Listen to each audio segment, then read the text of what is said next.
সকাল ৯টা বেজে গেল, মেয়েটা কি যে করে, এখনো ঘুম থেকে উঠলো না। মুনিয়া, ও মুনিয়া, সকাল হয়ে গেছে মা, টিউশন যাবি না? উফ মা, আজ আমার শরীরটা খুব খারাপ করছে, ইচ্ছে করছে না টিউশন যেতে। ভাবছি আজ টিউশন যাব না মা। ঠিক আছে মা, তাহলে একটু সকাল সকাল উঠে তোর বাবাকে বলে একটু ডাক্তার দেখিয়ে নিয়ে আয়। ওসব নিয়ে ভাবিস না মা, আসলে গরম পেরিয়ে শীত আসছে তো, তাই একটু ওয়েদার চেঞ্জ হচ্ছে। ওসব নিয়ে ভাবিস না মা, সব ঠিক হয়ে যাবে। যা উঠে বিরাস করে নে। হ্যাঁ উঠছি মা, তুমি যাও।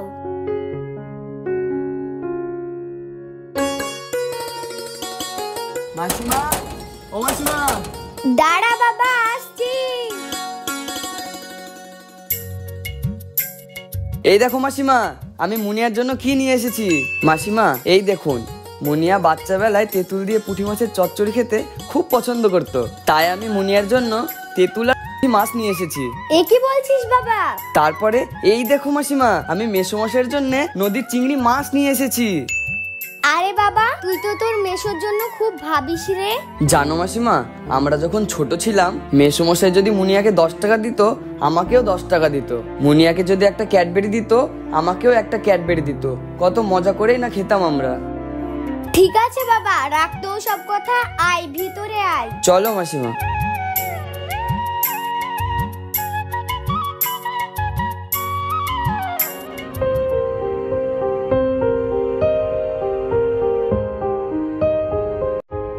What is this? তুমি এখানে চোরের মতো দাঁড়িয়ে আছো কেন?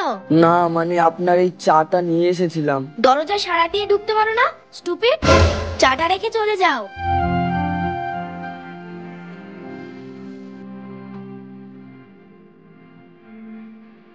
শুনো, নেক্সট টাইম বিনা অনুমতিতে আমার ঘরে ঢুকবে না, কথাটা যেন মনে থাকে। You understand?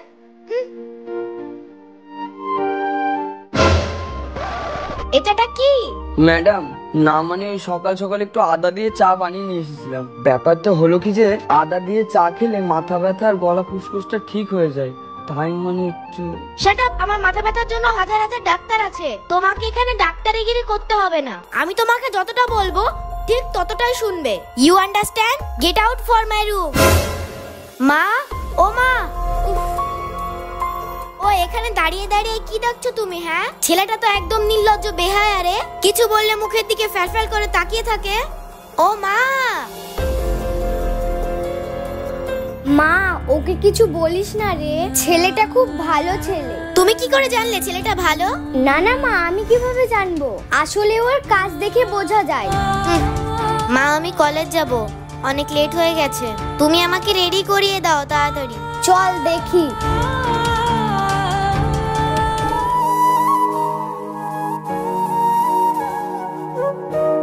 উফ, মেহফুজ আসার কথা ছিল, এখন আসছে না কেন? মুনিয়া, আমি বলছিলাম যে অনেক দিন হয়ে গেল আমরা পার্টিতে যাইনি, চলো আমরা দুজনে আজ পার্টিতে যাই। তুমি কিন্তু না করবে না প্লিজ। দেখো মেহফুজ, কলেজ যাব বলে বাড়ি থেকে বেরিয়ে এসেছি, আর তাছাড়া আমার শরীরটাও খুব খারাপ, বাবা জানতে পারলে কিন্তু কেসটা উল্টো হয়ে যাবে।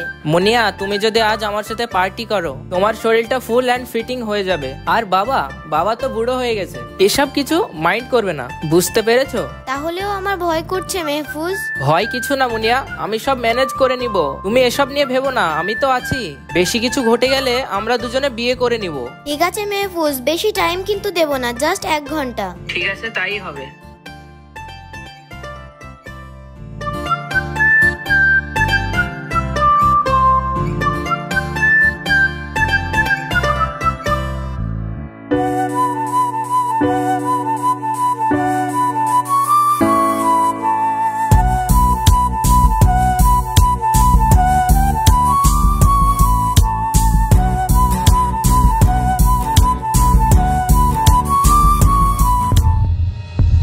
এই অবসান, দুটো জুস দে, আর যেটা বলেছিস সেটা করেছিস তো?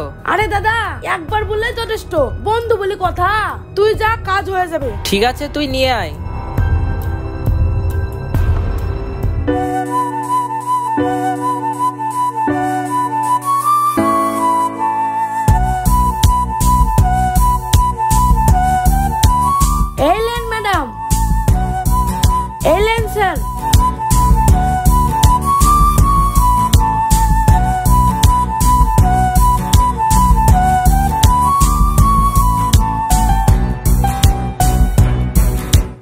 রোজ আমার মাথাটা কেমন যেন ঘুরছে। ও সব কিছু না ডার্লিং, আসলে আমরা বাইকে এসেছি তো তাই হয়তো তোমার মাথাটা চক্কর দিচ্ছে। একটু পরেই সব ঠিক হয়ে যাবে ডার্লিং। বিপুল,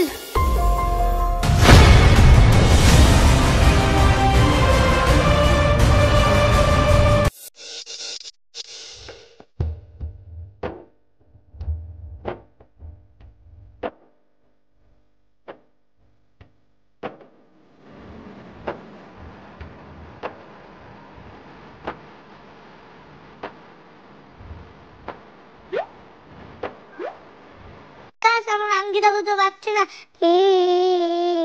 মুনিয়া চুপ হও মুনিয়া, আমি তোমার সামনে একদম সহ্য করতে পারি না। তোমার আংটিটা হারিয়ে গেছে তো কি হয়েছে, এই নাও আমার আংটিটা। তুমি এই আংটিটা যখনই দেখবে আমার কথা মনে পড়বে। ঠিক আছে আকাশ, তাই হবে। এ তো মদের গন্ধ। আমি জানতাম তোদের মতন ছেলেদের পুকুরের গভীরতাটা কতটা হতে পারে। আজকের পর থেকে যদি তোকে মুনিয়ার ধারের কাছে দেখি, তোকে বিনা আগুনে জ্বালিয়ে দেব, ওষুধ খুঁজে পাবি না।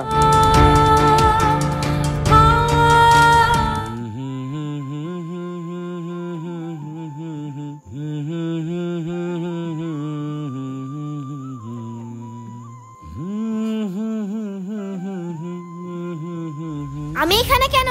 ওই শয়তান রাস্কেল ছেলে, তুমি আমাকে রাতের বেলায় ঘুমের নেশায় তোমার বেডরুমে আমাকে তুলে নিয়ে এসেছো কেন? মা, মা, ও মা, আজ তোমার আদরের মাসির একদিন, না হলে আমার একদিন। আজ তোমাকে ঘাড় ধাক্কা দিয়ে যদি আমার বাড়ি থেকে বের করে না দিতে পারি, আমার নাম মুনিয়া না। কি হয়েছে মা, কি হয়েছে তোর? এই দেখো মা, তোমার বাড়ির চাকরটা ওর বেডরুমে রাতের বেলা আমাকে তুলে নিয়ে এসেছে। তোমরা কাজের লোক পাও না মা? আমি তোমাকে কতবার না বলেছি মা, তোমার ওই চাকরের ব্যবহারটা আমার একদম মোটেই ভালো লাগে না। তুমি তাও শোনোনি আমার কথা। দেখলে তো মা, তোমার ওই আদরের বাদরটা আমার সর্বনাশ করে দিয়েছে। চুপ, একদম চুপ। ওই ছেলেটা ছিল বলে আজ তোর মান সম্মান এখনো বেঁচে আছে।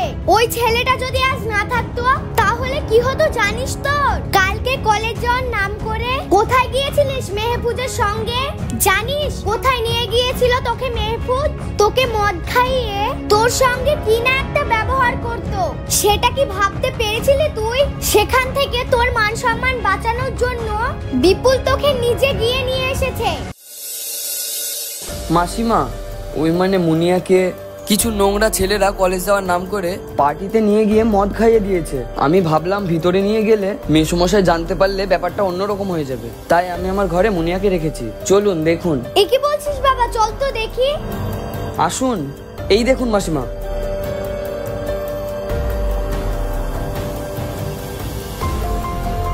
বাবা, তুই বুদ্ধি করে যে কাজটা করেছিস ভালোই করেছিস। আজকের রাতটা এখানেই থাক মুনিয়া। মদের গন্ধটা কেটে গেলে আমি সকালবেলায় নিয়ে যাব। তুই একটু দেখিস বাবা, যেন কিছু না হয় মুনিয়ার। ঠিক আছে মাসিমা, তুমি যাও, ঘুমিয়ে পড়ো, না হলে মেসোমশাই জেগে যাবে। ঠিক আছে বাবা, ঠিক আছে, তুই দেখিস, আমি আসছি। বিপুল, আমি কিছু না জেনে তোমাকে অনেক কিছু বলে ফেলেছি। তুমি আমাকে ক্ষমা করে দিও প্লিজ। না ম্যাডাম, আমার জায়গায় যদি অন্য কেউ হতো তাহলে সেও একই কাজটা করতো। তুমি ওসব কিছু ভেবো না। মাসিমা, এখন তাহলে আমি আসি। ঠিক আছে বাবা, ঠিক আছে। মা, আমাকে একটু গরম চা দেবে? হ্যাঁ মা, দিচ্ছি। তুই তোর রুমে যা, আমি তোর জন্য চা পাঠিয়ে দিচ্ছি। বিপুল, মুনিয়াকে একটু ভালো করে চা বানিয়ে দিয়ে আয়। মাসিমা, তোমার মুনিয়া আমার ভালো চাটা খায় না। আজকে তোর ভালো চাটা দে গা, দেখ শুরুক শুরুক করে খাবে। ঠিক আছে মাসিমা, দিচ্ছি। হ্যাঁ, এসো। ম্যাডাম, এই নিন, আপনার চা নিয়ে এসেছি। হ্যাঁ, দাও।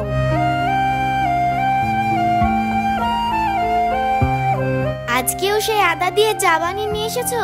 না, মানে মাসিমা বললো আদা দিয়ে একটু চা বানিয়ে দিয়ে মুনিয়াকে, তাই মানে করলাম এই আর কি। বিপুল, আজ তোমার আদা দিয়ে চাটা খেতে সত্যি যেন কিছু একটা মনে পড়ছে আমার, কিন্তু মনে করতে পারছি না। কখনো রাগ হচ্ছে, কখনো হাসি পাচ্ছে। কি করব কিছুই বুঝতে পারছি না। মাথায় যেন কোনো কাজ করছে না আমার, কি যেন একটা মনে হচ্ছে। ওসব কিছু না ম্যাডাম, আমি এখন যাই, পরে আসবো। ঠিক আছে, এসো।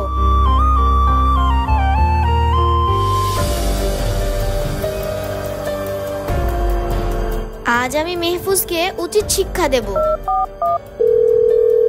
এই মার মার মার মার মার, এই যা মরে গেল। এই ফিরদৌস, মুনিয়া ফোন করেছে রে, ফোনটা ধরবো না কেটে দেবো? কি করবো রে বল, ফোনটা ধরবো না কেটে দেবো? না না, কলটা ধর, তোরা চুপ থাক, কি বলে আগে শোন। ঠিক আছে, দেখছি। হ্যালো মুনিয়া।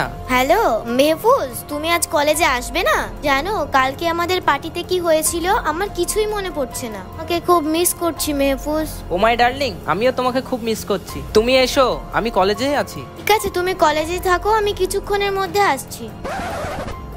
আজ তোকে উচিত শিক্ষা দেব।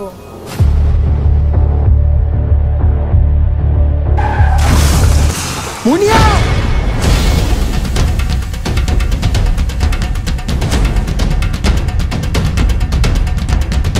মুনিয়া তোমার কি হয়েছে? মুনিয়া, আমি তোমার কিচ্ছু হতে দেবো না। টোটো,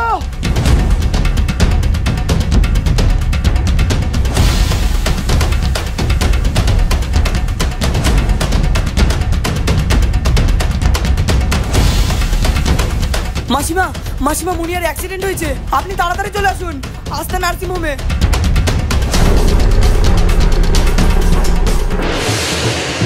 সিস্টার, আপনি একে অ্যাডমিট করে নিন, আমি ওর বাড়িতে ফোন করে দিয়েছি, ওর যা কিছু লাগবে আমাকে বলতে পারেন। ঠিক আছে, এখানে শুইয়ে দিন। আপনি এবার বাইরে যান।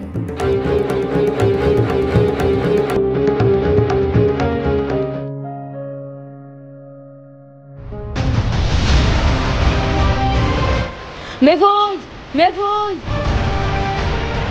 কি হয়েছে তোর, এত হাঁপাচ্ছিস কেন? মুনিয়া গাড়ি অ্যাক্সিডেন্ট করেছে, আমতলা রাস্তা নার্সিং হোমে ভর্তি আছে। সত্যি বলছিস তো? আরে হ্যাঁ রে, এসব নিয়ে কেউ মিথ্যে কথা বলে? চত দেখি।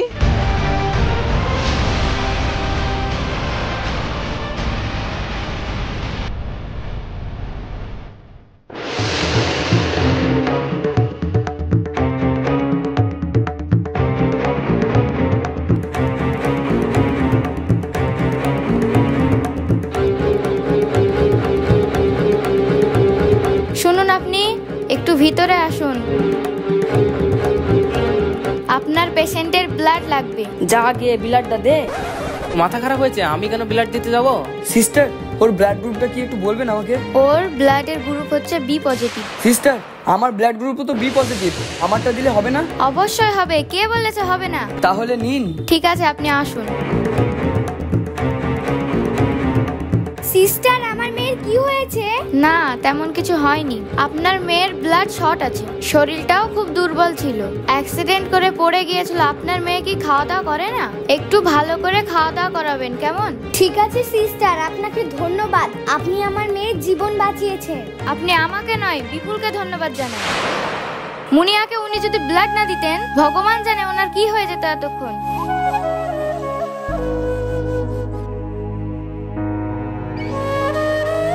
মেহফুজ, তুমি এখানে? মা, তুই ঠিক আছিস তো?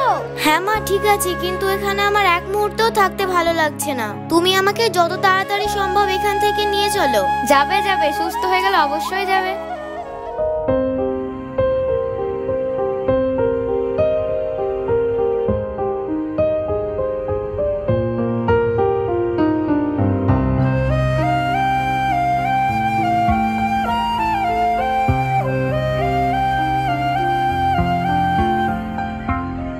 আপনারা পেশেন্টকে এখন নিয়ে যেতে পারেন, পেশেন্ট এখন সুস্থ আছে।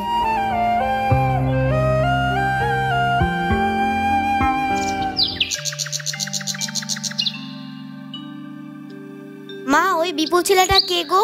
সত্যি করে বলো, আমার দিব্যি রইলো। মা, তুমি আমার কাছে আজ কোনো কথা লুকাবে না। আয় বলছি। মা, আমাদের যে সেই গ্রামের বাড়ি ছিল, সেই গ্রামের বাড়িতে যে একটা ছোট্ট আকাশ ছিল, তোরা দুজনে একসঙ্গে খেলা করতিস, সেই আকাশ হলো আমাদের ওই বিপুল। তোর বাবা জেনে যাবে বলে আমি ওর নাম রেখেছি বিপুল। এ কি বলছো মা? এতদিন আমাকে কেন বলনি? না জেনে আকাশকে আমি কত কিনা বলেছি মা। সেসব বলতে গেলে অনেক কথা রে মা। তুই যখন ছোট ছিলিস, তোর বাবা আকাশের বাবার সঙ্গে বেইমানি করে ওদের জমি দখল করে নিয়েছিল। তারপরে আকাশের মা বাবা মারা যায়। হঠাৎ একদিন আকাশকে দেখি রাস্তায় ঘুরে বেড়াচ্ছে, তাই আমি চিনতে পেরে যাই আকাশকে। সেদিন আমি ওখান থেকে আমি নিজে আকাশকে আমাদের বাড়িতে নিয়ে এসেছি। তোর বাবা জানলে হয়তো আকাশকে এই বাড়ি থেকে বের করে দিত, তাই আমি কাউকে বলতে পারিনি রে মা। মা, কাঁদিস না মা, কাঁদিস না। কাল তোর বার্থডে, তোর বন্ধু বান্ধবীদেরকে নিমন্ত্রণ করবি না? হ্যাঁ মা, করব।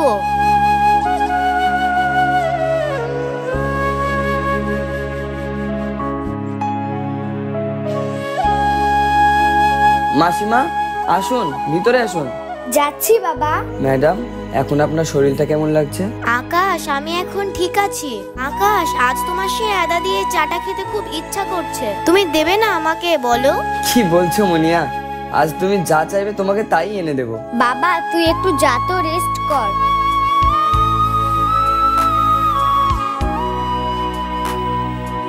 তোর শরীরটা ভালো নেই রে বাবা। মাসিমা, ছোট্টবেলায় বাবা মাকে হারিয়েছি, তাই বাবা মায়ের স্নেহ মায়া মমতা কি জিনিস আমি বুঝতে পারিনি। আজ যেন মনে হচ্ছে সেই ছোট্টবেলার স্নেহ মায়া মমতা আজ আমি সব ফিরে পেলাম। চুপ বাবা চুপ, কাল তো মুনিয়ার জন্মদিন। তুই যদি ভেঙে পড়িস তাহলে কিভাবে হবে বল? এ আকাশ শুন, কাল তোর মুনিয়ার জন্মদিনে বাজারের পুরো দায়িত্বটা কিন্তু তোর থাকলো। তুই তো জানিস মুনিয়া কি কি পছন্দ করে। হ্যাঁ মাসিমা, এসব নিয়ে তুমি কিছু ভেবো না, আমি সব ম্যানেজ করে নিব। চলো এবার আমরা এখন ভিতরে যাই। আজ আমার মুনিয়ার জন্মদিন, আমার কাছে তো কোনো টাকা পয়সাও নাই। কি উপহার দিব মুনিয়াকে? ছোট্টবেলায় মুনিয়া গাঁদা ফুলের মালা খুব পছন্দ করত। আমি যখন মালাটা ছিঁড়ে দিতাম মুনিয়া খুব কান্না করত। আজ আমি সেই গাঁদা ফুলের মালা মুনিয়াকে গিফট করব। মুনিয়া খুব খুশি হবে। আজ মুনিয়ার জন্মদিন, আজ মুনিয়াকে এমন একটা গিফট করব যেটা মুনিয়া স্বপ্নেও কল্পনা করতে পারেনি।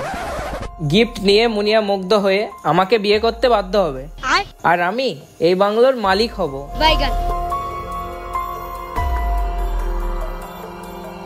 ওই দেখ দেখ, ভিখারি বাচ্চাটা মুনিয়ার জন্য কি গিফট নিয়ে এসেছে দেখ।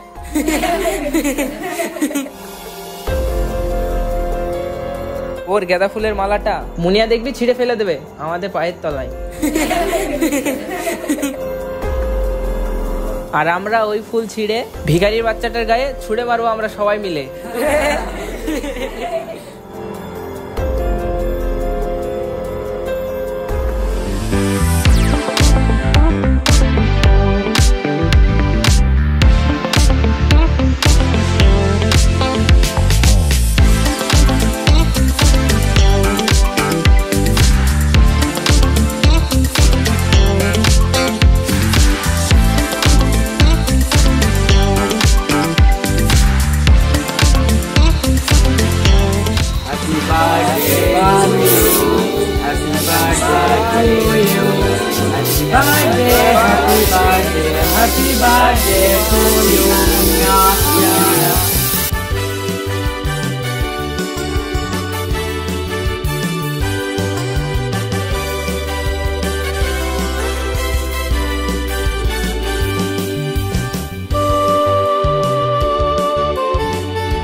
এই নাও মুনিয়া।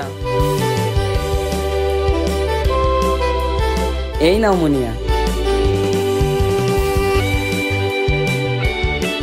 এই শুনো মেহফুজ, তুমি যে বলছিলা ভিখারির বাচ্চা, হ্যাঁ সত্যিও ও একটা ভিখারির বাচ্চা, তুমি ঠিকই বলেছো। জানো মেহফুজ, ওই ভিখারির বাচ্চাটার এই মালাতে কতটা যে সুখ শান্তি আছে তুমি সেটা জানো না। ওই ভিখারির বাচ্চাটার এই গিফটে যতটা সুখ শান্তি আছে তোমার ওই দামি গিফটে নেই। আশা করি বুঝতে পেরেছো। হাই আকাশ, আজ তোমাকে আমি একটা গুড নিউজ দেব।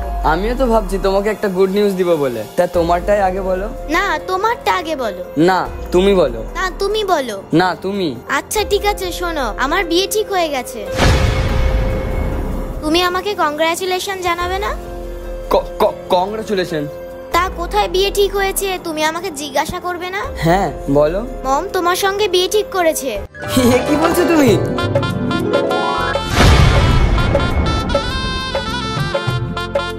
হ্যাঁ রে আকাশ, আমি আর তোর মেসোমশাই এটাই ঠিক করেছি। আকাশ, এবার তো তুমি মন খুলে বলো কংগ্রাচুলেশন। কংগ্রাচুলেশন মুনিয়া। মেহফুজ, আমি এই মালাটা দিয়ে আকাশকে বিয়ে করতে চাই, আর তোমরা এখানে দাঁড়িয়ে দাঁড়িয়ে দেখবে আমার বিয়েটা। এটাই হলো আমার কাছে তোমাদের জন্য উপহার। জানো মেহফুজ, বিশ্বাস আর ভালোবাসা এমন একটা জিনিস যার মর্যাদা সবাই দিতে পারে না। ওকে দূরে থেকে ভালোবাসা সবচেয়ে পবিত্র ভালোবাসা, কারণ এই ভালোবাসায় কোনো রকম অপবিত্র থাকে না, কোনো শারীরিক চাহিদা থাকে না, শুধু নীরব কিছু অভিমান থাকে যা কখনো কেউ ভাঙতে পারে না। ভালোবাসা মানে শুধু দেহের বা রূপের আকর্ষণ না, ভালোবাসা মানে হলো সম্মান, শ্রদ্ধা, বিশ্বাস ও ভরসা। এটাই হলো ভালোবাসা, তা সবার পক্ষে সম্ভব না। তো বন্ধুরা, ভালোবাসা তাকেই করবেন যে আপনাকে শুধু পাগলের মতো ভালোবাসে। আশা করি আমার কথাগুলো আপনারা বুঝতে পেরেছেন। আমরা আশীর্বাদ করি আপনারা ভালো থাকুন, সুস্থ থাকুন এবং সুরক্ষায় থাকুন। আমাদের চ্যানেলটির নাম হলো ওপার বাংলা টিভি। আমরা অনেক কষ্ট করে ভিডিও বানাই। আমাদের গল্পটি যদি আপনাদের ভালো লেগে থাকে তাহলে পরবর্তী ভিডিওর জন্য আমাদের চ্যানেলটিকে নমস্কার।